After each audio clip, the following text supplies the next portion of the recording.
Okay, thanks, Brent. Hi, everyone. My name is Jessica D'Ambrosio. I'm the Ohio Agriculture Director with the Nature Conservancy, and I'm going to be delivering part 3 of this webinar. So thanks for hanging in with us for this long webinar series, different parts. And in this section of the webinar, you'll see not as many colors of the slide deck, but really what we're going to do is we're going to bring in those concepts of what Mike talked about in the part 1, about how you identify places where you need to and can apply agronomic advice and edge of field practices to high soil test fields. And also the part 2 that Brent talked about, where talked about, okay, you have a trusted relationship with your customers. How can you have conversations with them and even potentially provide them information to give with their landowners so they can have conversations to address some of these nutrient losses. So even if you're thinking to yourself, okay, I'm a nutrient service provider, I'm an agronomist, I'm a consultant, I sell product, I'm all about fertility, why should I care about this? I don't need to worry about this. The reality is that being able to have these conversations and being able to offer this advice and services can be something that can boost your business. It could boost your relationship with your customers. It could help you be marketed and seen as a contact to go to and as a company to go to for whole farm success, and help even save your clients some money, even though you are trying to provide the best agronomic advice. So becoming more efficient in the field can boost productivity and boost profitability, but can also help address some nutrient concerns. The reality is that we have a lot of changing weather. A lot of things are out of our control with that weather and the precipitation that comes with that. So all of the best agronomic advice and work that you're doing in the field can potentially be lost. We have some major water quality issues we want to try to address in our state and in our region, both at Lake Erie, but also in Ohio River and in inland lakes, and where we get our drinking water source all over the state. So helping to stop those and being a trusted person that knows where the problem areas are in the field, is addressing the agronomics in the field, you can really help deliver a whole farm success package for your customer. And hopefully you can start to see through some of this information that this can be used as some marketing, but also could be used as some potential add-on services that you could provide and earn more revenue through from the business. Okay. So really what you think about is what's your role in all of this, and that's really what we're talking about as the private side of the partnership, the trusted relationship. You have the information, you have the data, and you have the access to the clients, and you know where these problem spots are. So what is your role in all this? And really, what's your opportunity? So we have a lot of issues we have to deal with, a lot of challenges, a lot of barriers. Talked about a few of those today. Some are in your control and some are not in your control, but also try to take a look at these and really what is your opportunity? And opportunities really can be booking more services packages for your customers. If they don't want to spend as much money on the products and the fertilizer and the prices are high and they're giving you a little pushback on that, can you add on services instead to still help you meet your bottom line while they meet their bottom line? Are they asking you questions about these problem areas? Are they wanting to talk about this with you? Maybe they are. This can help give you some information and some tools in your toolbox for that conversation. Maybe they want to talk to their, like I said, maybe they want to talk to their landowner and aren't quite sure how to address it with them. Maybe you can provide them some information to help them with that conversation. And then also, again, we've got these big water quality problems, and we all play a role in this, and we all can be part of the solution to really improve water quality in our state and really the overall image of farming right now.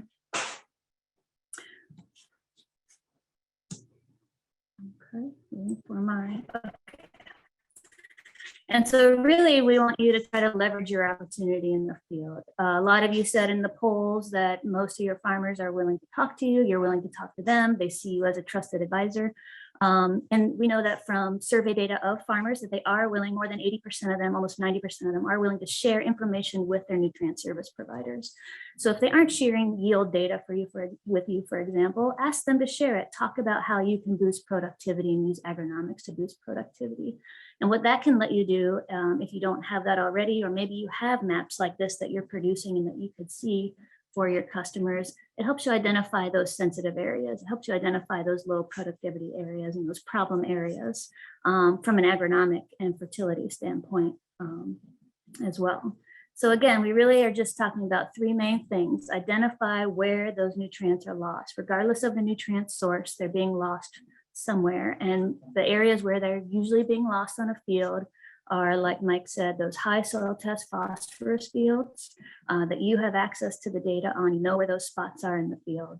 And the other place most likely where you're losing nutrients are in sensitive areas. And we call sensitive areas around woodlots, areas close to water sources, areas where you have high levels of erosion, high risk of erosion.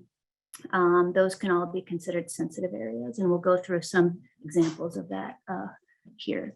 And so when we talk about critical loss pathways, Mike identified that to you. So it's the source plus the delivery. So the water carrying that nutrient is the critical loss pathway. It's really three main areas where we lose nutrients. It's through erosion, soil erosion, it's through surface runoff, and it's through subsurface drainage. And so how can you identify those risks, identify the pathways, and build that into a whole farm package for your customer while leveraging your customer's goals and maybe your own goals and behaviors. Okay, so this slide deck is really set up to be a resource. So our role in this USDA project with Ohio State University is really to help create the tools and communications pieces that nutrient service providers need to have this conversation and to identify these places. And so the way these slides are going to be set up for this piece is a lot of information. We're not asking you or expecting you to suddenly become experts in edge of field practices, but just understanding that there are a suite of them, there's multiple solutions, and they go in different places and in different zones on the farm. And just even be able to point that out and then have some real quick information that you can hand over as a tip sheet or as a grower sheet, or even as a little cheat sheet for yourself on your clipboard when you're out on the farm. That's how these slides are intended to be set up. So again, we have these zones that we like to talk about, and that's the infield work. That's where the agronomics and fertility take place. That's also where some conservation best practices take place. At the edge of field, that's most likely where we have opportunities to put practices and where we have one last chance before it leaves the field to capture and store those nutrients and filter them one more time. And then if they do slip away from us at the edge of field, we do have opportunities beyond the field or at a broader scale to catch and capture and store those nutrients. And we'd be happy to share any of these slides that you might be interested in or help update them and amend them for you to make them work for your conversations and your situations. Okay, so we'll just jump right into it. It's going to be a quick rapid fire going through these, not intended for you to remember everything here, but these resources are here for you if you want them.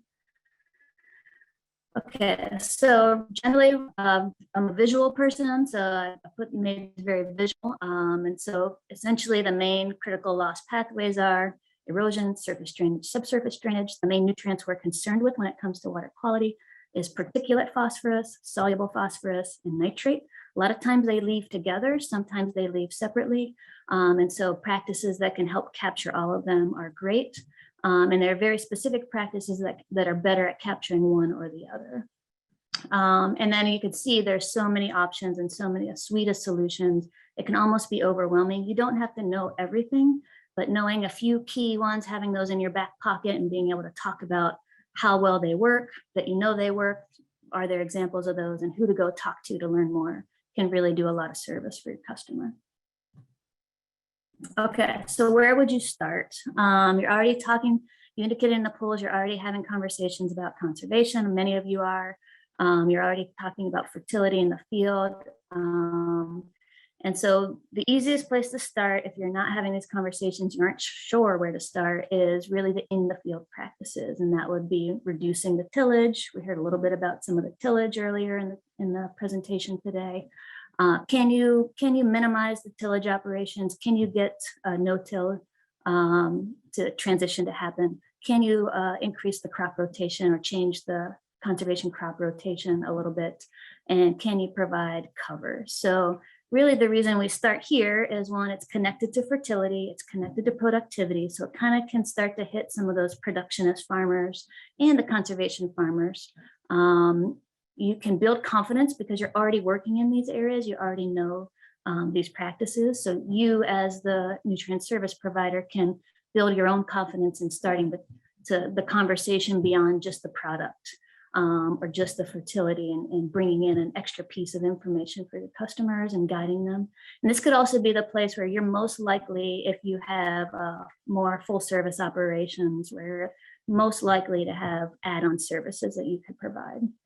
And if you can link those to the general conservation goals. So the reason we recommend these in the field is we really want to cover bare soil for as much of the year as we can. We want to leave a living root in the soil, and we want to minimally or not disturb the soil. And those are soil health principles or regenerative agriculture principles. The great thing about those is that they also have a lot of co-benefits. So it builds your soil health, your soil microbes. It helps manage moisture. So if you have those wet spots or those low fertility spots, and it always seems to be wet there, it's possible that you can address those with these practices. It improves the soil structure, so it helps make the fields more resilient to those events, those changing weather events that are happening more often. And if you can get your customer out into the field 2 to 3 to 5 days earlier than their neighbors, they're gonna be a lot happier about that. And that's a value add service that you can market and add to them. The also great thing about these is these are in-field practices that are scientifically proven to help reduce nutrient losses and improve water quality. And they all have varying degrees of, depending on how they're installed, where they're installed, varying degrees of success of that, but they can help reduce phosphorus, nitrogen, soluble reactive phosphorus. But the great thing too is that they're also the same practices that are helpful in helping build that soil health and potentially making your customers eligible for some carbon credit trading programs. So you might have heard a lot about those, but these are the same practices that build that soil health and can get a credit or can get value for those if that's an option. So those are things that you can bring into the conversation and bring in revenue for your customers. Okay, so it really starts with how you're going to find these critical source areas. It really is about just observing the problem areas, and you know these exist. You see them, you're out in the field, your customers know they exist. And rather than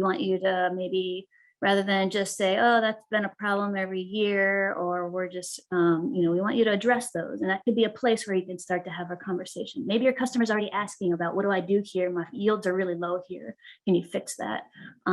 Is there an agronomic fix for this? If there's not an agronomic fix, is there an edge of field conservation fix for it? So this is the same field. The pictures taken, one's taken in May after some spring rains, and the other one's taken probably about midwinter timeframe. We didn't have any snow at this time. So you could see that's a low-lying area. It's near sensitive spots, grasses, and probably a small woodlot. And then we have some of that gully erosion, that soil erosion happening in the field. So I'm going to bring these pictures up as we move forward as examples. And these are the questions you can be asking yourself and your customers. Is this a high risk for nutrient loss? Can you address this agronomically? If not, what are the other options that you could offer as a service to your customers? And can that option also get them an additional payment? Would they be willing to compensate you for that additional advice and that payment? What BMPs could you suggest? Could you pull 2 or 3 out of your back pocket and just have a conversation with it?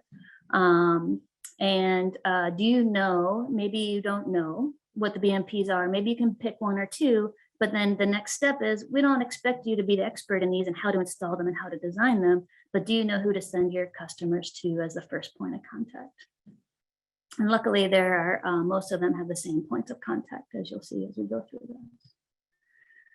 Okay, so if we deal with the first critical loss pathway, that's erosion. And erosion typically happens through ditch bank collapse, gullying that happens in the fields, rill erosion that happens, carries mostly particulate P. It can carry nitrogen if it's just been applied.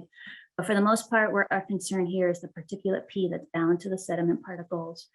We know that there's a lot of fixes in the field that you can apply to help fix the erosion problems, but there's also some edge of field practices that help catch and capture that sediment and nutrients that we'll just quickly step through. Okay, so again, we've seen a picture like this before. There's gully erosion here. And again, be thinking there's an agronomic impact to this problem in the field, and then there's also a water quality impact to this problem. So if you're doing application services for a client, is this going to impact your equipment? Is this going to impact your ability to move through the field? To be able to smooth this out and fix this every year, you're making extra passes. So that's, think about soil compaction issues, and all of those issues really affect your agronomic work and your ability for your agronomic advice to best serve the customer. Okay, so some real quick fixes. We mentioned a couple of these today already. These are very common fixes. A grassed waterway is an easy fix in the field for this. It's relatively inexpensive. And so you'll see on this slide when I show you the solutions, there's a lot of information here, but try to break it down to a real quick 1 or 2 sentences, quick bullet points. These could be used again to hand to your customers if you want to do that, so they can have a conversation with their landlords, or you can use it to just as a quick reference for yourself. You could see that we talk about they are effective at reducing nitrogen, reducing phosphorus, total phosphorus by a certain amount. So again, that efficacy piece, does it really work? Can you get paid for it? How much does it really cost? And then who would you recommend? And for most of these practices, you're going to see it's going to be your local soil and water conservation district or your local NRCS office will be the first point of contact, or someone to send your customer to. Okay, another solution, if you've got some steeper sloping areas, the grass waterways work for those too, but if you also have some steeper sloping areas, wascobs or water and sediment basin systems. So again, these are relatively inexpensive. They can go in areas where you have steeper slopes and where it catches the water in those small grass areas and almost acts like a little terrace. So these can be pretty effective and don't take too much area out of production. And this area usually is either a gully erosion or area where water is ponding in the field for some reason. Okay, another big problem that we see out there that you probably see is, we call it farming on the edge. This is everyone's trying to maximize the amount of ground that they can farm to get close to a sensitive area, a waterway, a ditch. And that has a couple of impacts. That is can lead to ditch bank collapse, ditch bank instability.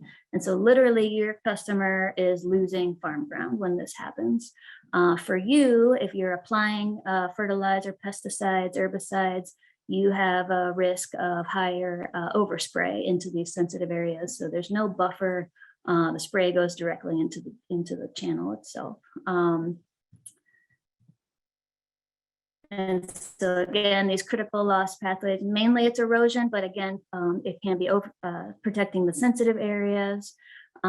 These have both an agronomic impact and a water quality impact. And there's a couple of fixes that are easy, go from kind of easy button fix all the way to more in-depth fix. And so one of the easier fixes for this is simply adding a filter strip or buffer strip. This is a practice that is approved and will be paid for by H2 Ohio. It also can be paid for by EQIP, NRCS EQIP Farm Bill practices. So there is plenty of funding out here to do this. If your customer doesn't want to go through one of those programs, could this be a service or an add-on service you could provide where you can create that buffer strip for you? This will give you a maintenance lane. This could be, you can plant pollinators here. You can plant, some farmers have planted alfalfa in these strips and use that as forage. So there's a lot of different options with this that make them really nice.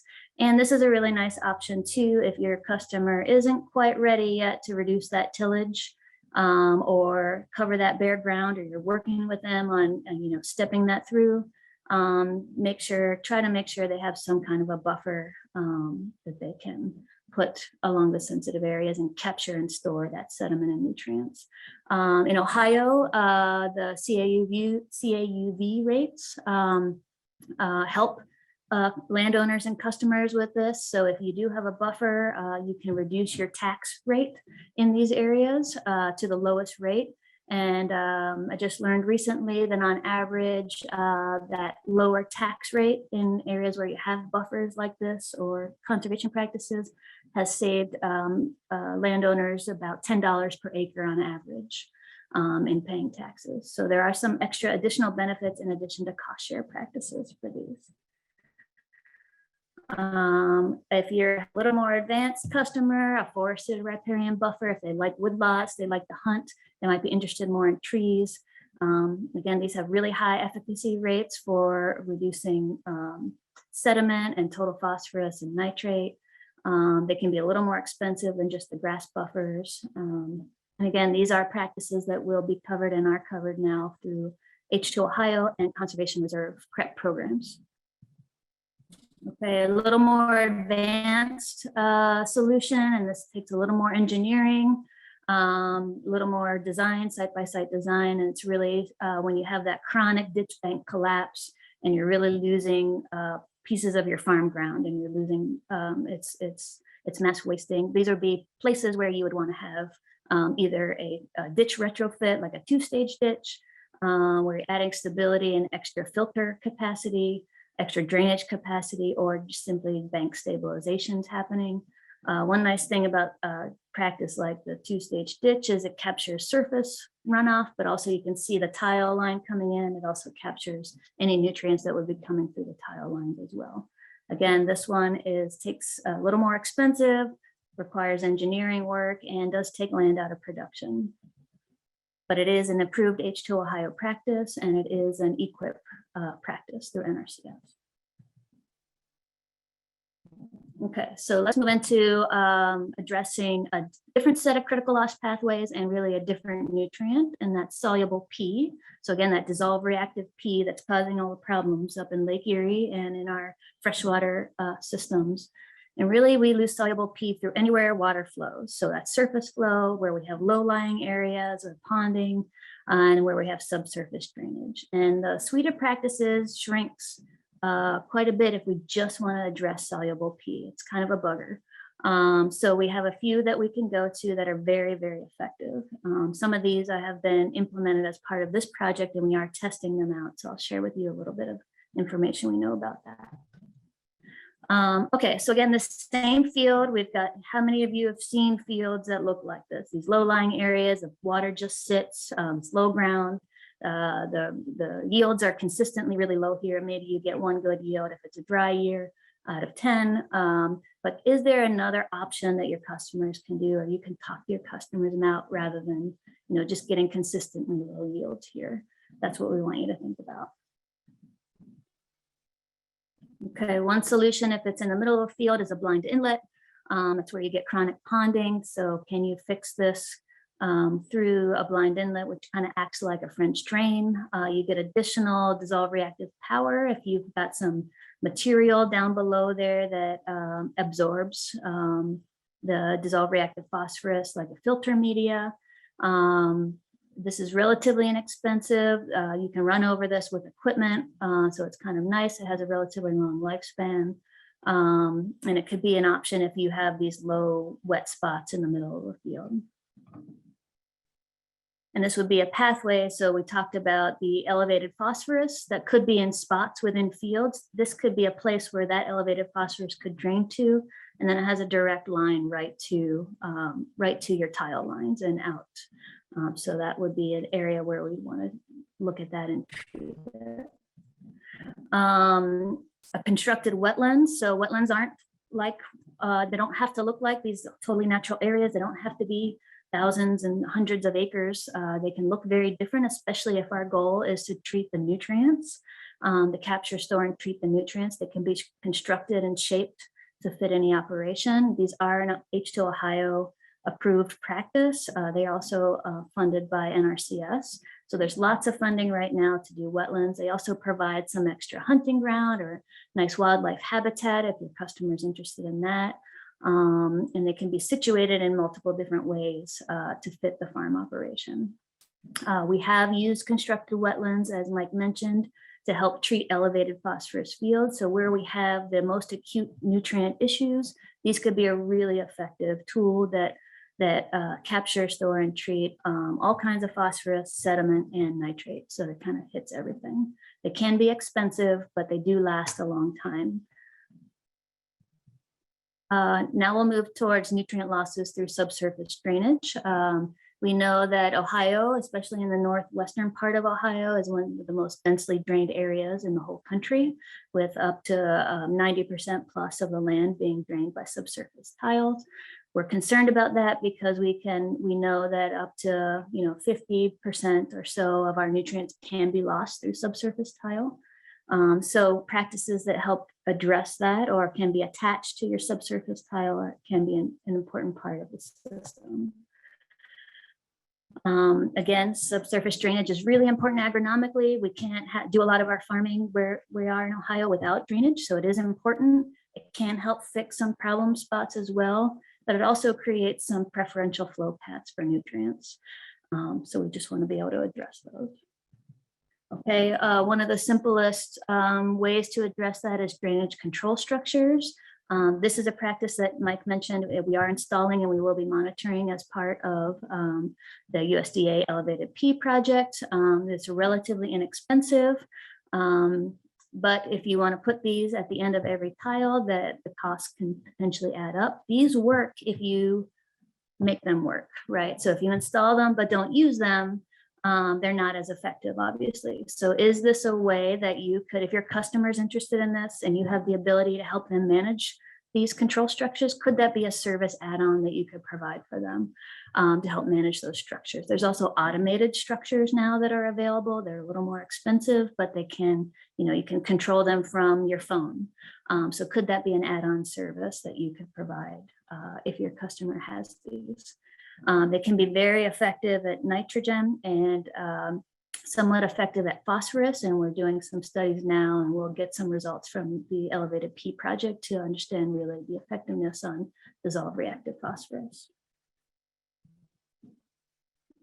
We have a phosphorus filter. That's another kind of a relatively newer technology. So some of your more innovative farmers, innovative customers, early adopters, really, they might be interested in something like this if they've got elevated P sites.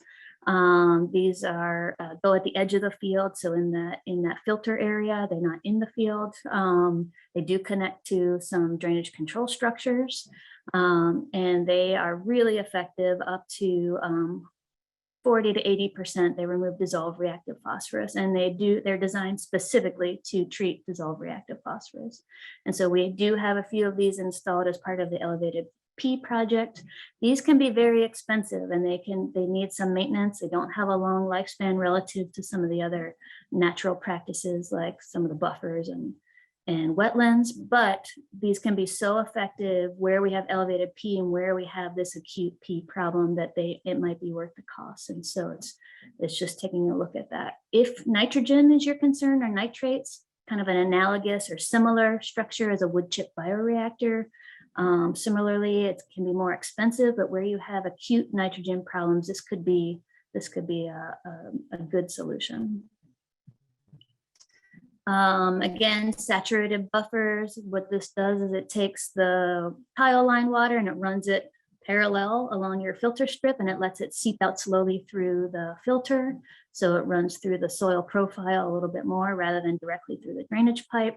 These are relatively new as well. They're super effective at nitrogen and can be really effective at phosphorus if they're in the right location. So again, these are some of the newer technologies that are out there that could help treat some of those elevated P areas and spots within the fields that you might be finding. Okay, so just to kind of bring it all together, and all right, so essentially we've got infield erosion, we've got sensitive area overspray, we've got ditch bank collapse, we've got surface runoff, subsurface runoff. So these all represent problem areas. You can find these are spots in fields, these are problem locations. When you combine these also with the high STP that you might be finding, that's a place where you can really bring the public and private side together and really do a lot of good work in the field and with your customer to be managing both nutrients and managing water as it leaves the field. They have a big impact on production. It impacts your ability to provide fertility recommendations and can literally wash your recommendations out the window. And so you may be looking at, so as we move left to right on the screen, you might be at the place where you are doing nutrient management. Hopefully it's 4R nutrient management. And what can you add on? So the next step add-on services for you or for your clients, where you might be able to build packages or some of the more infield minimal tillage, crop rotation cover crops. Maybe it's a grass waterway to stop that gully erosion. Maybe it's some filter strips and a buffer. If they're not quite ready to move into minimal tillage or cover crops. And those would be more for your middle adopters, right? More for your slow middle adopters, okay? Just stair step them into it, have those conversations, give them the information they need to be comfortable to talk to their landlords. And then the next step, so over on the right-hand side, that's like next level, right? Can you offer them, if they have these elevated pea fields, you know, agronomically, things aren't gonna move for decades. It may be possible to go next level with some different technologies, filters, buffers, those sorts of things. And so again, another tip sheet or something that you could share with your customers as a service or value add is, you know, in Ohio, the main points of contact are very common. It's just a matter of finding out who they are for your county. So it's a county soil and water district, farm service agency. There's one in every county. I'm a board supervisor for Franklin Soil and Water Conservation District. They're led by a district administrator. So it's a matter of finding out who that is, or we can help you find out who that is for your county. There's usually an NRCS person co-located with those soil and water districts. Sometimes there's one for each county. Sometimes they cover multiple counties. And they can help put people in touch with both H2 Ohio and Farm Bill practices, cost share practices. Because we have H2 Ohio in play right now for Northwest Ohio and the Western Lake Erie Basin, the Department of Natural Resources, if your customers are interested in wetlands or CREP programs, could be a resource.